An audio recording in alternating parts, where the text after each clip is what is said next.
Like Islam really don't listen to nothing. So, you know, you could be the new hottest any, I wouldn't know.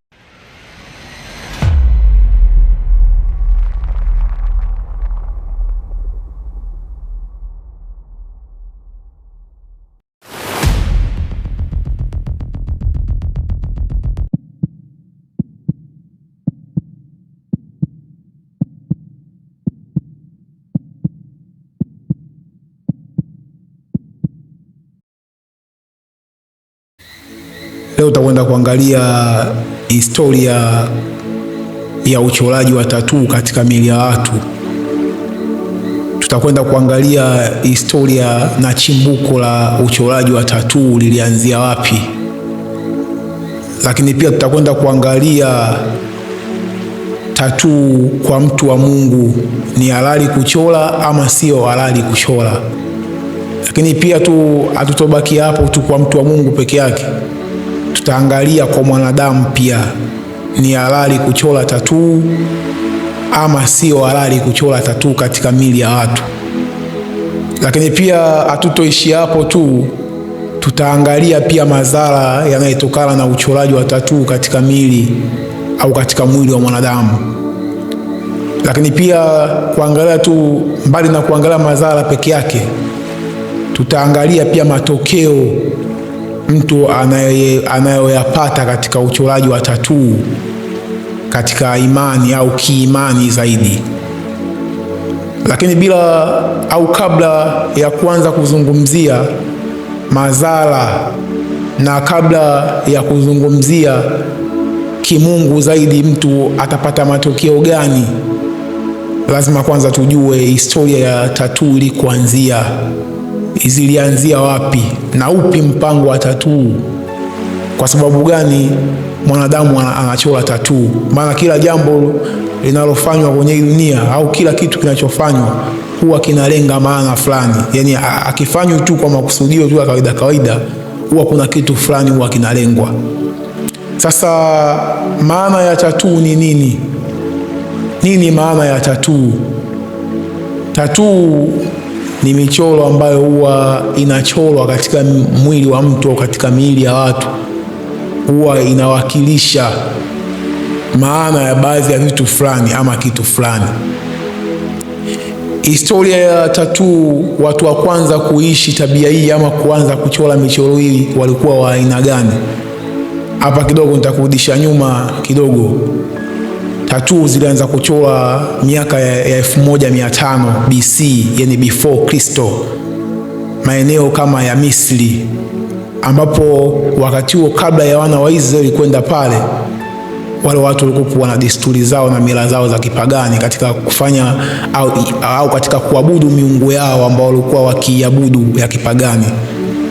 Sasa wale watu katika kufanya ibada zao zile za miungu walikuwa wana utaratibu ama mfumo wa kuchora baadhi ya miungu katika miili yao.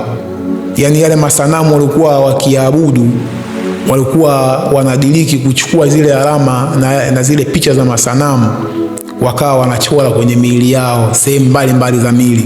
Hiyo ikawa sehemu ya ibada pia katika kumwabudu Mungu wao, katika kuabudu ile miungu yao ambao automatically ipo kinyume na Mwenyezi Mungu. Na ziko baadhi ya fununu kwamba zile tatuu walikuwa hawaishi tu kuchora kwenye miili tu ya wazi. Inasemekana mpaka sehemu za siri walikuwa wanachora tatuu za miungu yao. Kwa hiyo hii ilikuwa kama sehemu ya ibada kwao. Tunasema karne ya 15 ambayo BC, yani tunaposema BC maana yake before Kristo, kwa sababu mwanzo walikuwa wanahesabu kinyume nyume, yani walikuwa miaka inahesabiwa kurudi kinyume nyume. Kwa hiyo miaka hii ya 1500 ndipo watu walikuwa wana desturi hiyo ya uchoraji wa tatuu katika miili yao, katika kuabudu miungu yao.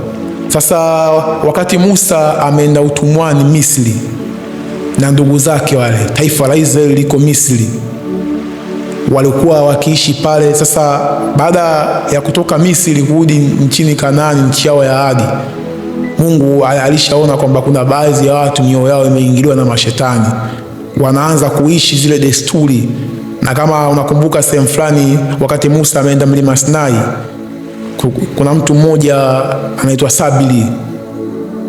Huyu aliwashawishi wana wa Israeli kuchonga sanamu la ng'ombe. Sasa zile ibada zilikuwa zinafanywa kule. Sasa sio tu kuchonga yale masanamu, yani yale ilikuwa mpaka tatuu ama alama zinachorwa katika mili yao katika kuabudu. Ndipo Mwenyezi Mungu sasa akatoa baadhi ya amri. Nitakusomea amri ambayo Mwenyezi Mungu aliwaagiza wana wa Israeli ili wasiendeleze ibada ya masanamu. Baadhi ya watu walikuwa washaingiwa na ile itikadi, kwa hiyo kama sehemu ya ukumbusho hawa watu wasiishi ile tabia. Tutasoma katika kitabu cha Kutoka 20 mstari wake wa 4. Tumsikilize Mwenyezi Mungu alitoa maagizo gani kwa wana wa Israeli juu ya ibada ya sanamu. Ukisoma katika kitabu cha Kutoka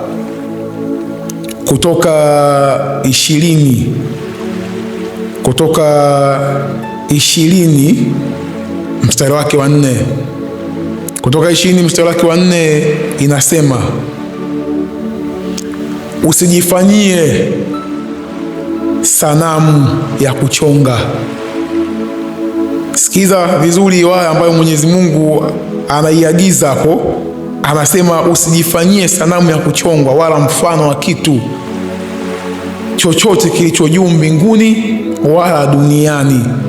Mungu tunaona anawakumbusha wana wa Israeli kwamba wasijifanyie sanamu ya kuchongwa ya mfano wa kitu kilichokuwa juu mbinguni wala duniani. Sasa sio hapo tu, tunatakiwa tuelewe kwa makini zaidi. Mungu anapotoa amri hii usijifanyie sanamu ya kuchongwa, tunatakiwa tuelewe kwa mapana sana. Sanamu ziko za aina 3. Kuna sanamu ya kuchora, kwa maana mtu anakaa anachora kitu fulani. Kuna sanamu ya kuchonga, kwa maana linachongwa kabisa mfano wa kitu fulani, aidha mti ama udongo. Kuna sanamu ya picha, yani leo hii unaweza kawa unaangalia kwenye TV baadhi ya vitu fulani vinakuwa vina maudhui ya ibada ya sanamu, wewe hujui. Kwa sanamu ziko za aina 3. Sasa Mungu anapotoa amri hii, malaki analenga hata katika swala zima la sanamu ya kuchora. Ndio maana anawashushia hiyo aya kwamba anasema kabisa usijifanyie sanamu ya kuchongwa, kwa maana anatoa amri ya Mwenyezi Mungu. Lakini pia Mwenyezi Mungu akaona haitoshi, sio tu kwa fununu au kwa amri tu ambayo ameitoa kitabu cha Kutoka 20. Mwenyezi Mungu pia akawakumbusha tena katika kitabu cha Walawi 19 mstari wake wa 28. Hii ndio aya muhimu sana, naomba unisikize kwa makini sana, ambayo inalenga moja kwa moja kwenye mada yetu ya tatuu. Ni halali kwa mtu wa Mungu kuchora au mwanadamu kuchora? Sasa nakusomea kitabu cha Mambo ya Walawi kama nilivyosema 19 mstari wake ule wa 28. Inasema hivi, Walawi 19 mstari wake wa 28. Sikiza kwa makini hii aya inavyosema, msichanje chale yoyote katika nyama ya miili yenu kwa ajili ya wafu, wala, hapa sana tunataka uwe makini, wala msiandike alama milini mwenu. Mimi ndimi Bwana. Mungu anasisitiza katika kitabu cha Walawi 19 mstari wake wa 28. Anazungumza zaidi hapa. Mwenyezi Mungu anasema msichanje chale katika miili yenu, lakini pia anasema msichole alama yoyote katika miili yenu. Mimi ndimi Bwana. Maana yake Mwenyezi Mungu anakumbusha kwamba kuna baadhi ya watu walikuwa wakiishi itikadi hii kutoka huko Misri, kwa maana Misri walikuwa na tamaduni za kuabudu miungu. Maaskari wale wa kijeshi walikuwa wakichora zile picha kama kuwakilisha ushujaa wao wa kivita. Wadada, wanawake walikuwa wakichora masanamu katika miili yao kama sehemu ya ibada, wanawake wale wa Kimisri. Kwa hiyo hii itikadi ilikuwa imeanzia huko zama hizo, nimesema karne ya 15 BC, miaka ya 1500. Ndipo Mwenyezi Mungu anaonyesha katazo sasa kwa watu wa Mungu, kanisa la kipindi cha Musa. Hii ni Biblia ambayo nimekusomea hapa. Kwa hiyo tunapata majibu kwamba kwa mujibu wa maandiko matakatifu Mwenyezi Mungu amezuia kabisa mtu wa Mungu unayejiita mtu wa Mungu au ni mtu wa Mungu, unataka kuwa mtu wa Mungu, huwezi kuchora tatuu kwenye mwili. Mwanadamu unapochora tatuu, moja kwa moja unajiungamanisha katika ulimwengu wa roho.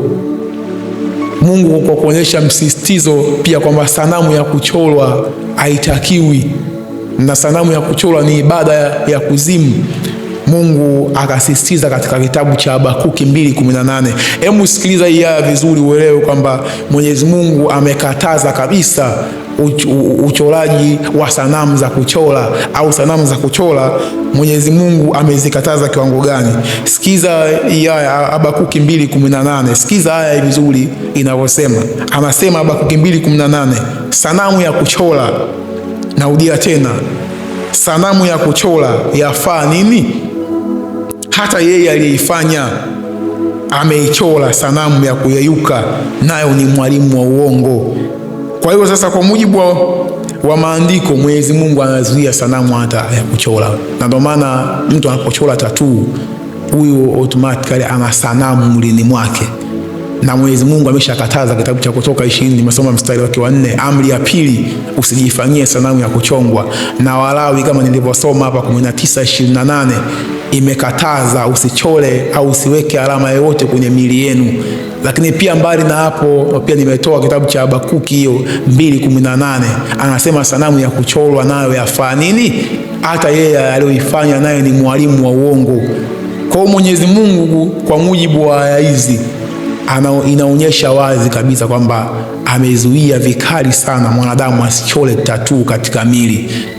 Sasa wewe Mkristo, wewe Muislamu, wewe unajiita mcha Mungu au unatamani kumtumikia Mungu, jambo hili hebu tuliangalie kwa kina sana. Hakuna imani ya rohoni tu, imani ni matendo pia. Huwezi kusema wewe Roho Mtakatifu upo ndani yako alafu unachora tatuu. Huwezi kusema Mungu aangalie mwili, anaangalia roho tu, alafu nje matendo yako yanakuwa sifuri sana. Na ndio maana katika kusisitiza hilo, Mwenyezi Mungu katika kitabu cha Wakorintho wa kwanza 6:19, tusome hapo kitabu cha Wakorintho wa kwanza 6:16. Mwenyezi Mungu anatuambieje katika kitabu hiki? Wakorintho wa kwanza 6:19, Wakorintho wa kwanza 6:19, turuke tu moja kwa moja. Anasema, hawamjui ya kuwa mwili wenu ni hekalu la Roho Mtakatifu aliye ndani yenu, mliyepewa na Mungu, wala ninyi si mali yenu wenyewe. Umeona andiko ile linavyosema, kitabu cha Wakorintho wa kwanza 6:19, miili yenu ni hekalu la Mungu, Roho Mtakatifu anakaa ndani yenu. Sasa inakuweje wewe mtu wa Mungu unachora tatuu? Naongea na wewe, inakuwaje wewe mtu wa Mungu unachora tatuu? Na mbaya zaidi, kuna watu wanachora tatuu labda za wapenzi wao, yaani bila kuelewa kwamba ile ni ibada ya sanamu unaifanya, kitu ambacho Mwenyezi Mungu amekikataza kabisa na amekikemea vikali sana. Hakuna ushahidi wa kwenye Biblia wala Qur'ani, hakuna ushahidi ambao unathibitisha kwamba mtu wa Mungu anaruhusiwa kuchora tatuu katika mwili au mwanadamu anaruhusiwa kuchora tatuu katika mwili. Tatuu ni uasi.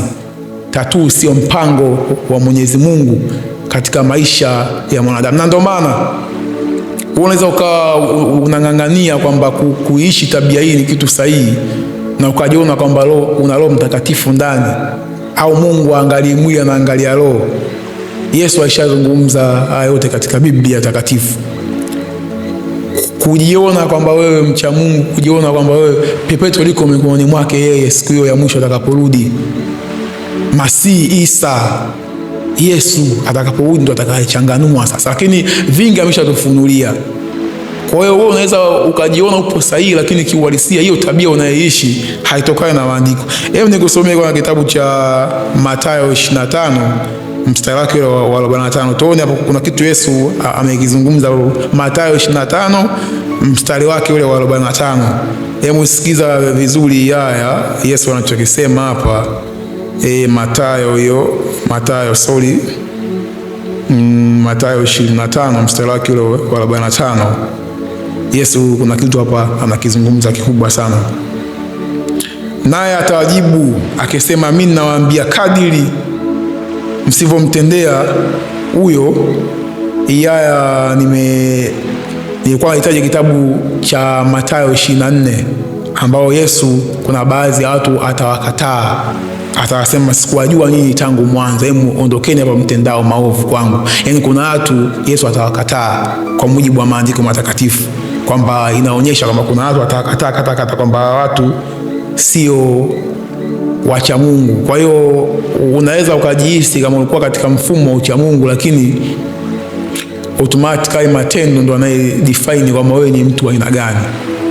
Mada hii yetu ni tatuu kwa mcha Mungu haitakiwi na hairuhusiwi kwa mujibu wa maandiko.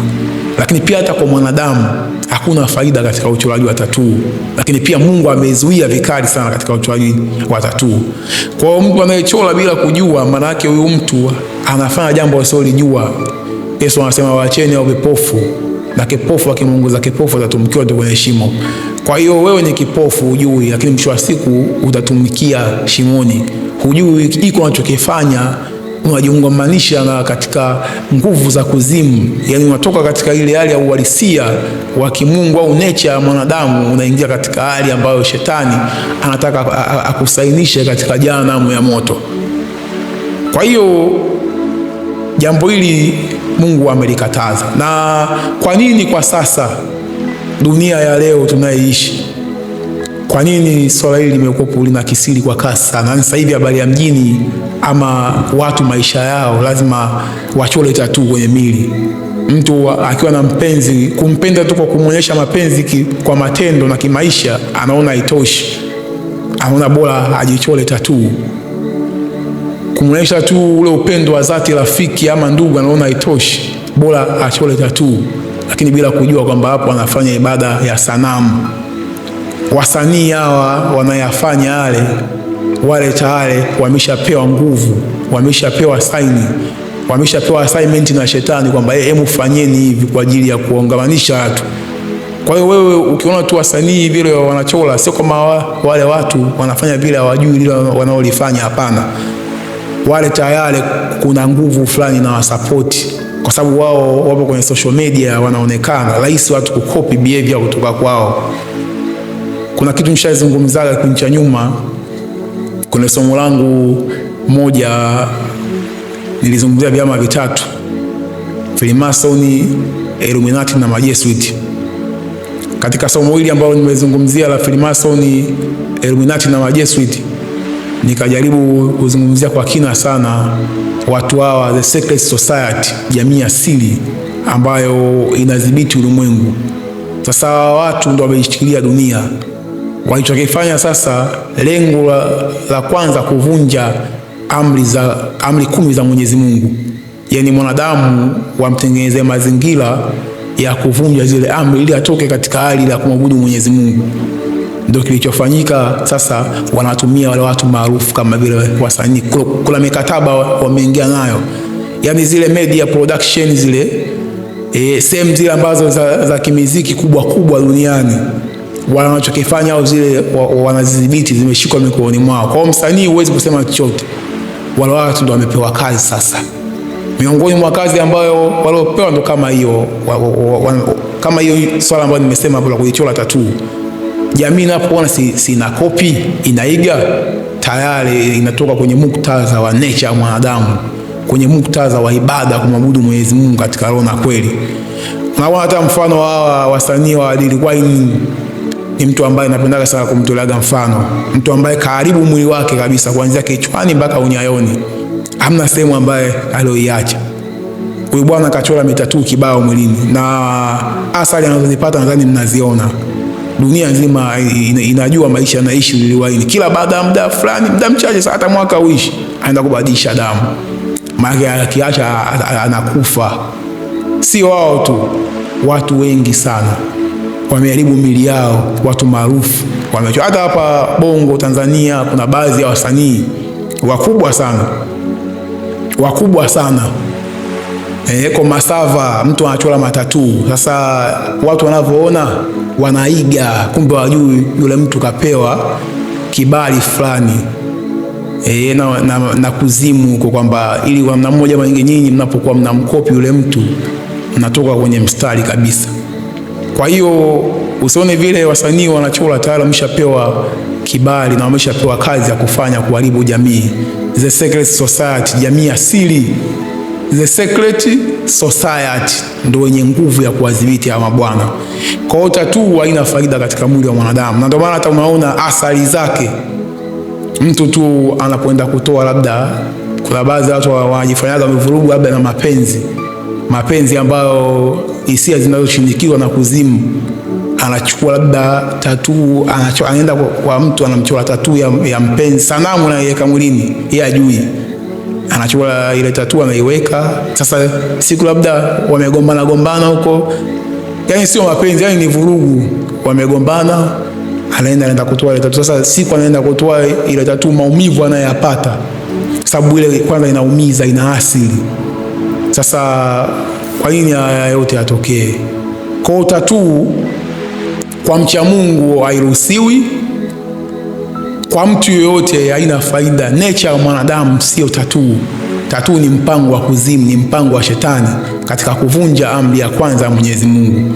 Kwa hiyo nataka kukwambia ndugu yangu, na ninachokwambia kwamba badili maisha yako. Ikiwa kama wewe ulikuwa una mpango wa kuchora tattoo, basi futa huo mpango. Lakini pia hata wale ambao wanaochora, hemu waelimishe, waelewe kwamba jambo hili linakeuka maandiko ya Mwenyezi Mungu. Jambo hili lipo kinyume na Mwenyezi Mungu, halipo sawa katika ustaarabu wa ibada. Maana ibada ni maisha. Ibada ni maisha, mtindo wa maisha unayoyaishi ndio ibada. Sasa hakuna mcha Mungu wa aina hiyo. Kwa hiyo leo nilikuja kwa ajili ya somo hili la tattoo. Watu waelewe kwamba somo hili la tattoo sio mpango wa Mwenyezi Mungu. Kwa hiyo naendelea kukaribisha ndugu yangu, tutaendelea kuhabarishana mambo mengi sana ya kiroho na ya kimwili, kwa sababu lengo la Mdamba Mindset tunasema ni kumtoa mwanadamu ajue, kumtoa kwanza kwenye shimo, kumtoa gizani, kumtoa jela ya fikra, hajue ametoka wapi, yupo wapi, anaenda wapi. Kama hujasubscribe channel yetu ya Mdamba Mindset ama hujafollow, basi follow channel, subscribe, like na comment hapo kwa ajili ya vipindi